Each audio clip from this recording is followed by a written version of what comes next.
Bonjour. Qu'est-ce qu'un saint auxiliateur ? Les protestants, directement, réagissent en disant « Qu'est-ce que c'est que ça ? Le seul auxiliateur, c'est-à-dire le seul intercesseur auprès du Père pour nous obtenir des grâces, c'est Jésus-Christ. » Les catholiques et les orthodoxes leur répondent « Oui, Jésus-Christ est le seul médiateur, c'est évident, il est le seul auxiliateur. Mais la première chose qu'il fait lorsqu'il meurt sur la croix, c'est de nous donner d'abord sa mère comme auxiliatrice pour nous aider dans tous nos soucis et pas seulement pour nous obtenir la vie éternelle, pour nous aider aussi à franchir le purgatoire de la terre et les autres purgatoires qui suivent. » Les protestants répondent « Mais tout cela, c'est de la contamination par les églises orthodoxes et les églises catholiques. C'est la contamination par le paganisme de l'Empire romain. » Nous leur répondons « Bien sûr que non, c'est une promesse de Jésus. Il le dit lui-même, et par exemple dans l'Apocalypse chapitre 1, verset 6. Jésus a fait de nous des rois et des prêtres. Des rois sur le cœur de Dieu, nous régnons sur le cœur de Dieu. Tout ce que nous demandons, si nous nous abaissons, nous l'obtenons.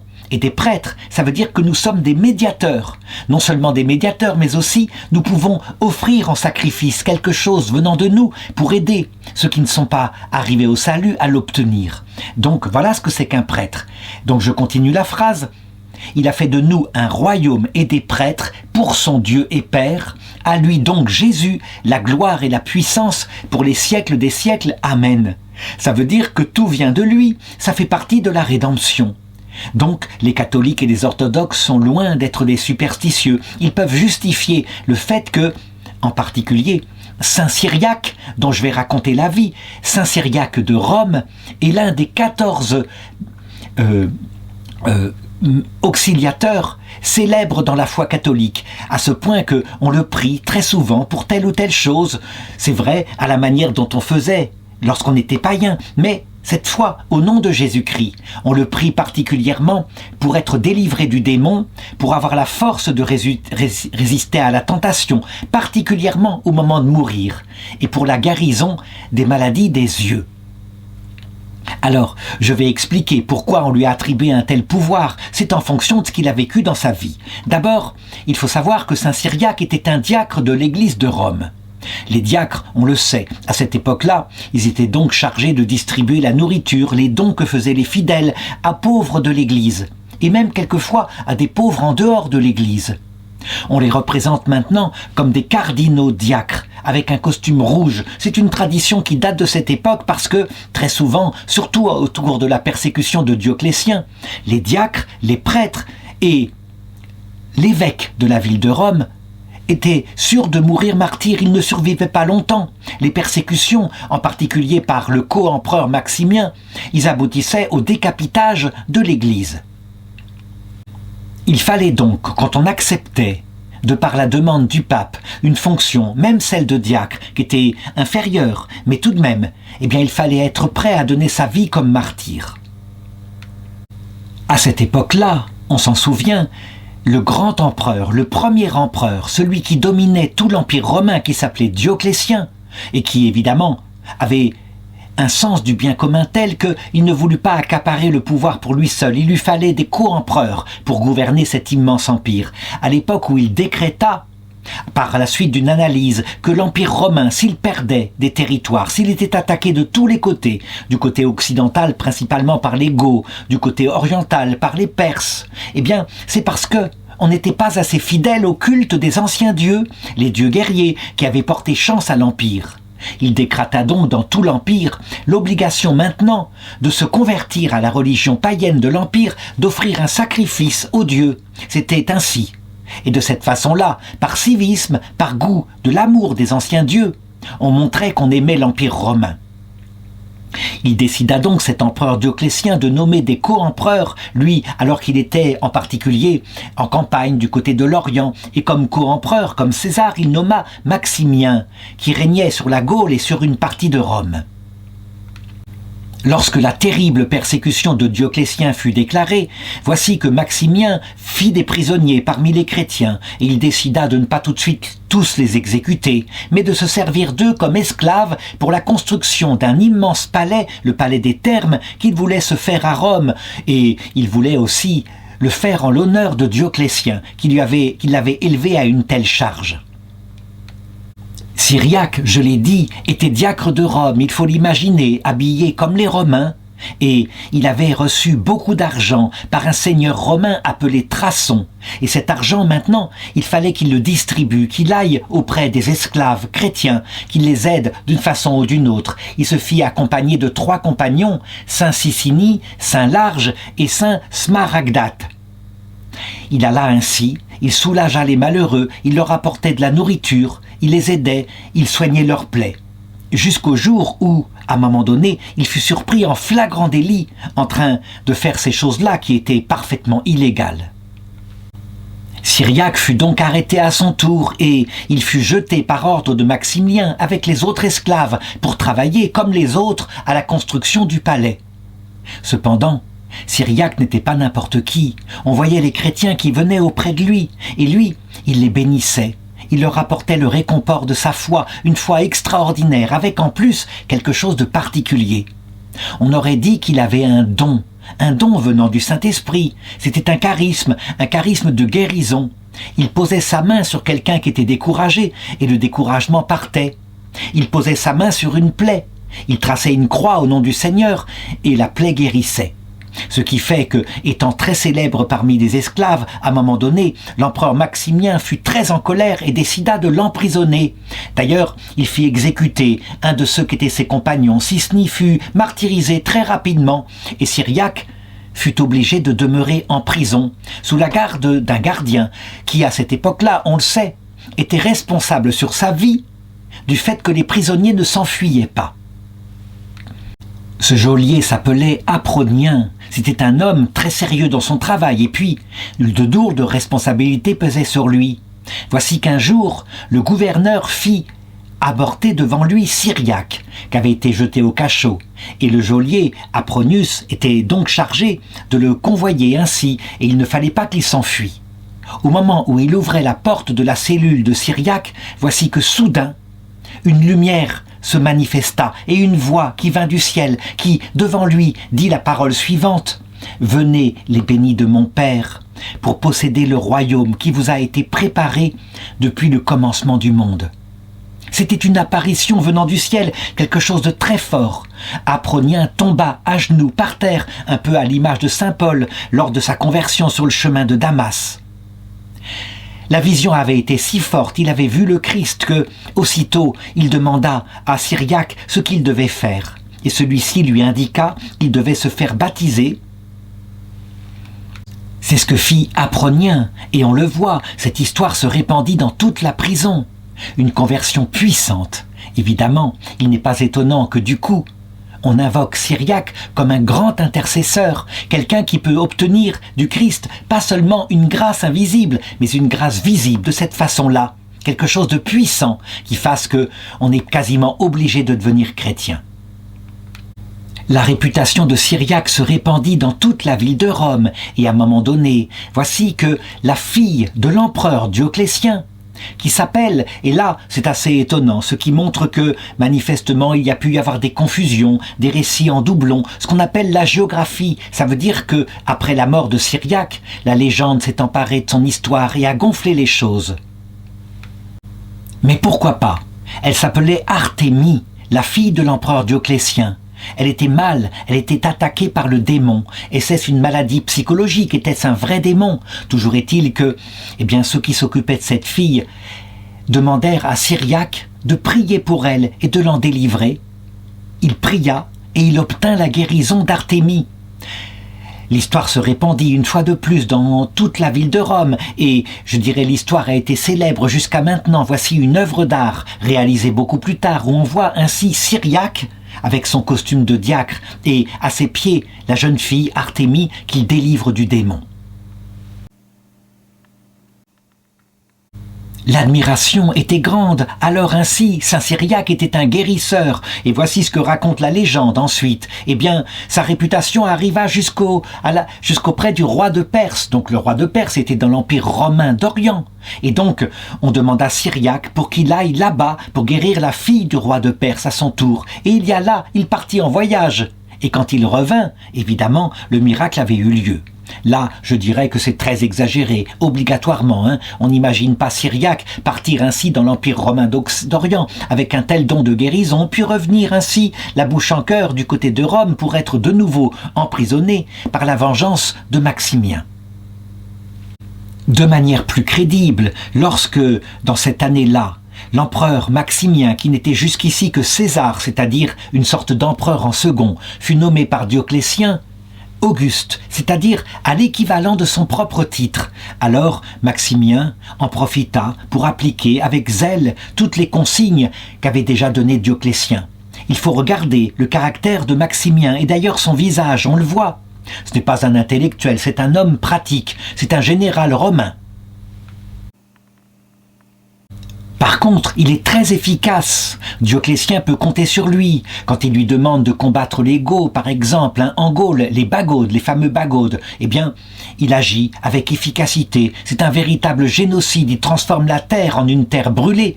Et de cette façon-là, toutes les tribus qui voudraient éventuellement se révolter contre l'Empire romain, eh bien, retournent à la niche et ça marche. Il est donc, je dirais, capable d'instaurer la paix romaine. Mais, je dirais, dans cette pratique-là, dans cette manière de faire, eh bien, contre les chrétiens, il agit exactement pareil. C'est un peu un bulldozer dans un magasin de porcelaine. Et lorsqu'il faut persécuter, alors il persécute. De la même façon, encore une fois, à cause peut-être de son manque de culture, de son manque d'intelligence, le fait qu'il a maintenant le titre d'Auguste, c'est un titre que je voudrais lire en latin. Il reçoit le nom de Imperator César Marcus Aurelius Valerius Maximianus Herculianus Pius Felixus Invictus Augustus.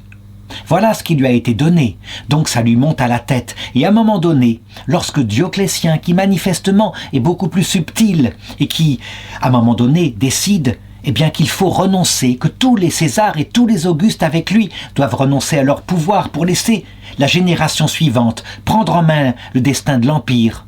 Pour une raison civique, donc manifestement Dioclétien, quant à lui, il aime l'Empire romain, le bien commun est au-dessus de tout. Alors on voit Maximien qui, à un moment donné, eh bien, est un peu, je dirais, chafouin d'avoir perdu son pouvoir et qui va essayer de s'en réemparer. Mais entre-temps, il a appliqué la persécution contre les chrétiens, et donc le fameux Syriac, si connu, si célèbre dans toute l'église de Rome, il décide tout simplement de l'exécuter.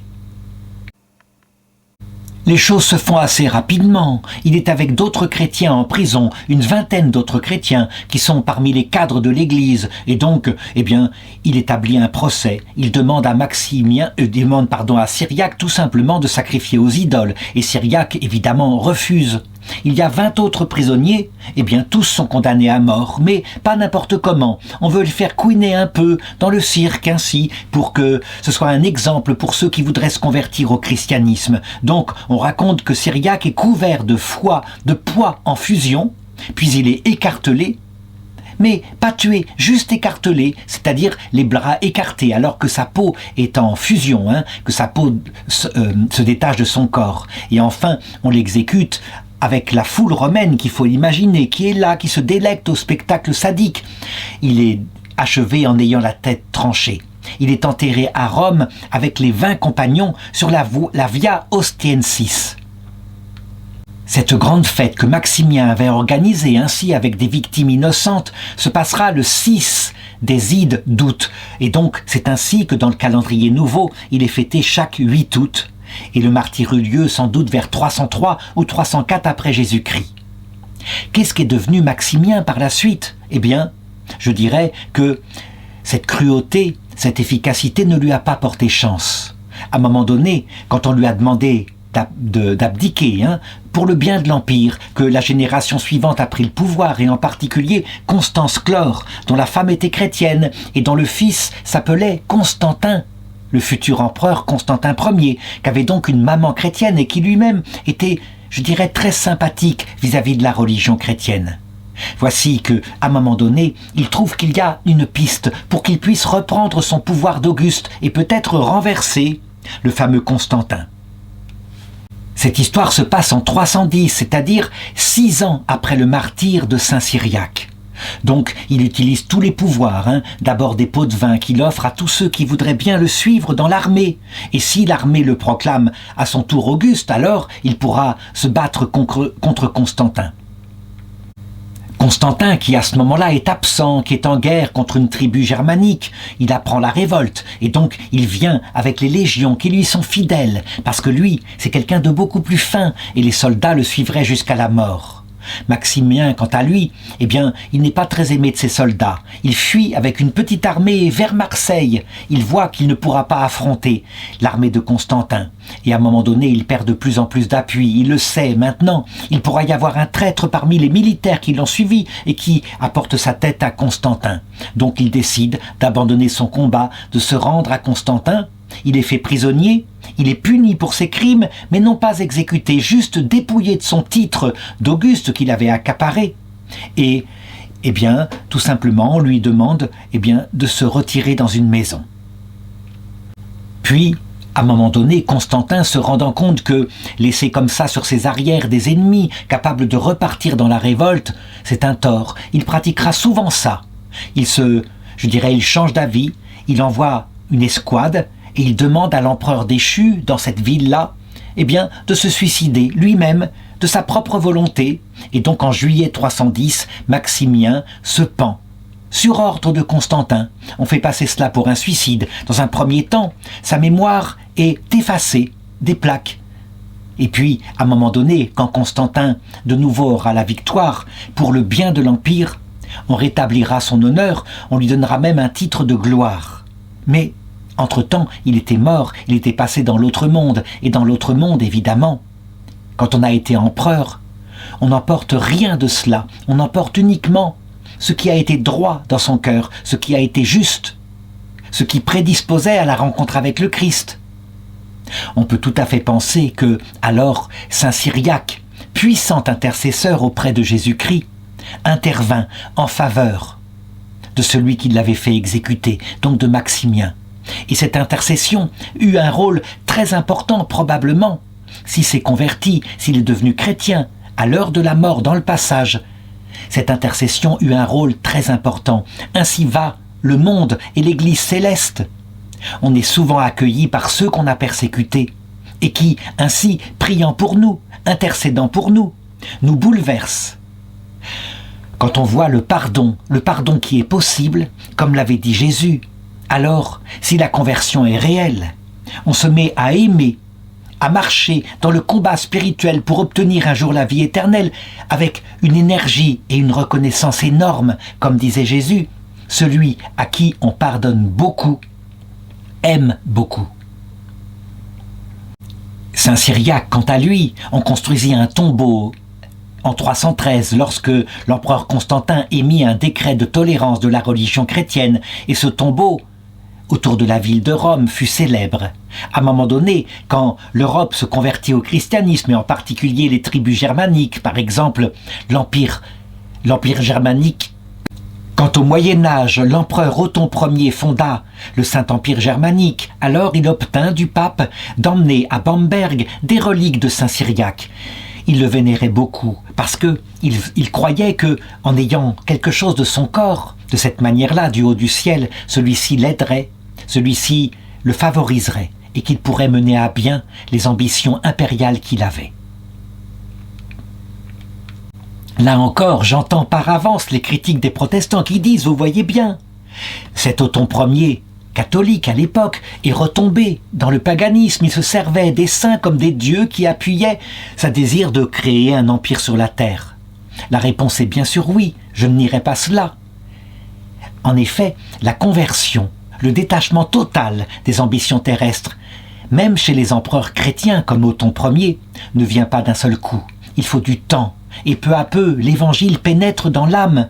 Nous sommes ainsi, nous humains, à la différence des anges qui, eux, lorsqu'ils choisissent Dieu, le font d'un seul coup, avec leur intellect puissant, ou au contraire, se révoltent contre Dieu et ne bougent plus. Nous sommes dans le devenir, petits êtres fragiles, nous progressons, et quelquefois, lorsque nous sommes ou nous nous croyons adultes, à 30 ans, 35 ans, En réalité, nous sommes comme des enfants par rapport à ce qui est important dans le monde. Nous considérons que le pouvoir terrestre, c'est un peu notre bonbon, comme quand nous étions petits enfants, et que ça durera à jamais. Le Seigneur du haut du ciel, heureusement, est miséricordieux avec nous.